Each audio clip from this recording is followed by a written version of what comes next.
Yo, what's up guys? Actually, on a separate note before I get into the video, these videos are actually helping me speak authentically, like true to myself, which feels weird. I notice myself saying stuff that I don't actually mean, like trying to sell you something almost. And that's weird for me. I don't like doing that, so I will try not to do that now. Let me know if I do that, okay? I said do, yeah, I get it. Okay, so, Looksmaxing, right? What I don't get about it is that there's so much content out there, but rarely do you see content. Turn this off. That's gonna ruin the audio. That should be fine in a sec. Don't mind the audio. Looksmaxing, basically, they talk about your face aesthetics, your body aesthetics, nothing personality, you know, that's what I'm saying. That's not what I'm saying. What I'm talking about is smells. They don't mention that. And I kind of have my own take on Looksmaxing, and it's worked out really well for me in the way that when I first started wearing colognes, I just got so many compliments. So what I want you to think about based off of that is like, well, how many times a day am I told that I smell bad, or in a week that I smell bad, in comparison to how much I look bad?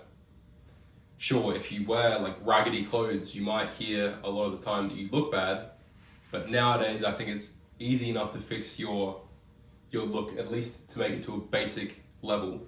But smelling bad, people just say, oh, okay, I'll put some deodorant on, and then they smell bad anyway, and they just push through it. All right, I don't want you to do that, because what you could actually become out of this, what I'm trying to tell you now, is someone that has a reputation for smelling really good. And I don't want to talk about attraction in this, but it's underlying. There is an underlying benefit to wearing nice smelling things that make you attractive. Because it goes like this, right? You smell good, you seem hygienic, you come off as healthy and clean. When a girl notices that, or a guy notices that, whatever person you're trying to attract, that means that they're going to be more attracted to you. Do you know what I mean? And it's not necessarily about, oh, this person likes this smell and it's really specific. If you smell clean, you're going to be liked, right? So, as soon as I started wearing colognes, I started receiving compliments from lots of girls that weren't even people that I was necessarily flirting with, but girls that were just my friends. And my girlfriend started complimenting me as well on it. And that's huge, right? Because girls really pick up on it. And that's like the first thing they say, you know. They'll say if you're wearing like nice pieces of clothing, or they like your haircut, they'll say that usually, but that's if they're flirting. Usually as an opener, they'll just say, oh, you smell nice. How often have you been told you smell nice? If it's not a lot, then colognes will fix your problem entirely. And it is something worth investing in, because I'll fix it for you. I'll show you how you can fix it. I'll show you some cheap options without trying to sell you anything, okay? The first cologne I wore was this cologne here, Mont Blanc Explorer. This is a really fucking special one, without putting too much emphasis on it. Really fucking special, because that one was the first one that I tried, and it's woody. It's a summer fragrance, but it's also a winter, spring, autumn fragrance. You don't see that very often. A cologne that is all seasons, and I'll tell you why that's important, because most colognes, especially that are that cheap, which was $60, I think I got mine for like 2 years worth of spraying, genuinely. I ran out of it like 6 months ago. I was so sad. But basically, when it's all seasonal, it's usually an expensive cologne like Dior Sauvage, Johnny Depp, the cologne I'm thinking of. Probably you've seen the ad.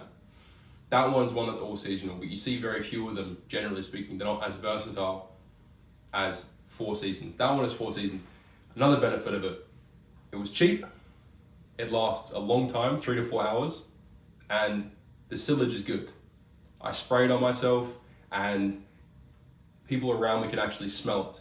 You know, and I walk past someone, they'll probably smell it or something like that. Without being the person that sprays 10 sprays of it on myself, that's not what this is about at all. Don't do that. You can probably do 4 or 5 sprays. That's all you need.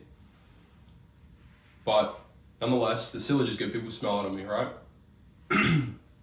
So it's long lasting, it's all seasonal, it's got good sillage, and it's cheap. What else do you need, really? You know? basically, that was this cologne in a nutshell, and it's a great starter in my opinion. So if you're interested in something that smells like this, just by how it looks or something like that, you know, if you want to invest, think about it, and I think you'll definitely find out that it's worth doing. I want to plug 3 things now, and I'm not advertised by them or anything like that, obviously, but these are 3 things, basically the only things you'll need when it comes to colognes and smelling good to solve your problem and make people have a reputation of thinking that you smell nice, right? You have a reputation of smelling nice if you wear colognes. Let me tell you 3 things that you can go to so that you can successfully do that, right? First one I want to talk about is Scentbird. Scentbird is extremely cheap. I think they have 8mm vials, 120 sprays. That'll last you easily 6 months, $10, and they sell you all the designer colognes as far as I know, most of them probably, and at least ones that are clones of ones that you might want to try if you can't find the one that you want. So you can find pretty much something similar to what you're trying regardless. That's huge because at $10, you can try them out. Like, you'll spend way less than I did the first time I bought a cologne. And that's a good way to get into the habit of smelling good. The next one that I'll talk about is Fragrantica. If you have colognes that you're interested in getting, Fragrantica is the website you should go to without advertising it or anything like that. It tells you all the analytics and statistics of the cologne. So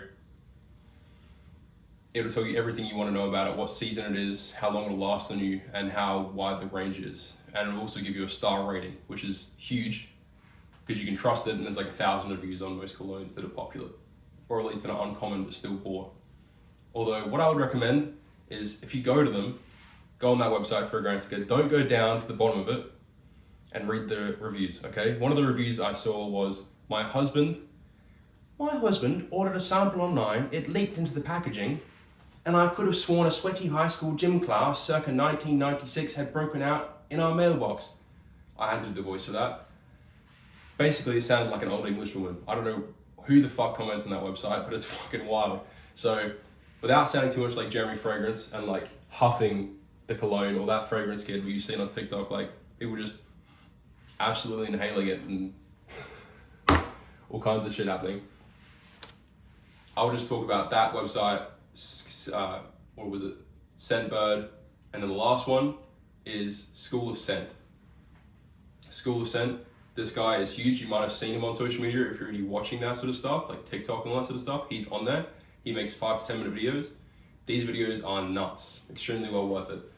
He'll tell you, if you want to go on a date, for example, or try to impress someone, he'll tell you the top 5 colognes of 2023 that you can try on and get samples for.